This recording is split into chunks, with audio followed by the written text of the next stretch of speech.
was very sophisticated. And if you're going to, compare it to the last January's attacks, Charlie Hebdo, attacks which at the time left the entire country reeling, led to an outpouring, a rallying of solidarity that the French Republic hadn't seen really in its recent modern history. It almost eclipses those events in terms of both the degree of violence and in the magnitude of horror.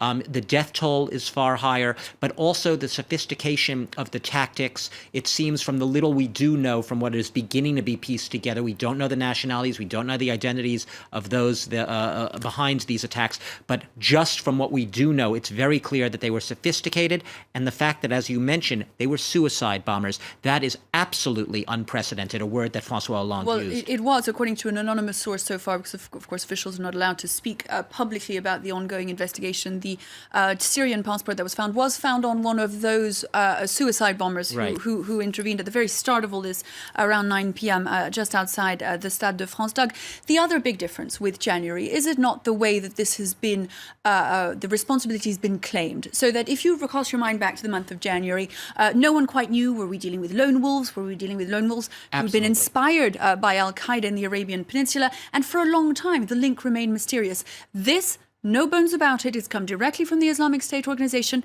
Perfect French, perfect English, the detailed locations of where it was going to happen, it could not be clear. Charlie Hebdo, you used the word lone wolf. It's exactly that. It was much more nebulous. It was much more sort of ad hoc in the sense of the operation, the way it was carried out. But you're absolutely right. This was, and I used the word before, meticulously planned. This has a level of sophistication that brings it to a much higher level.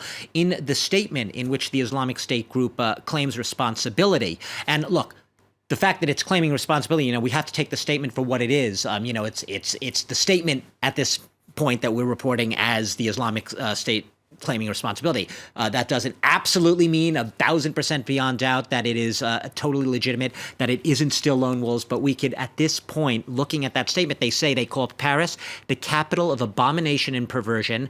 They say the two reasons that they carried out these attacks is because A, insults against the Prophet Muhammad, and B, and this is a major point and a major point of difference since the Charlie Hebdo attacks of January, France's involvement and engagement in the airstrikes in Syria, which they began in late September, and there have been a series of those strikes since then. So France has really upped its involvement in the Middle East conflict, especially entering it in the Syrian theater of war, whereas before it only really limited its airstrikes to Iraq. You allude to the fact, of course, that we are taking at face value this claiming responsibility by the Islamic State, perhaps thinking about when it came to the downed Russian airplane in Egypt.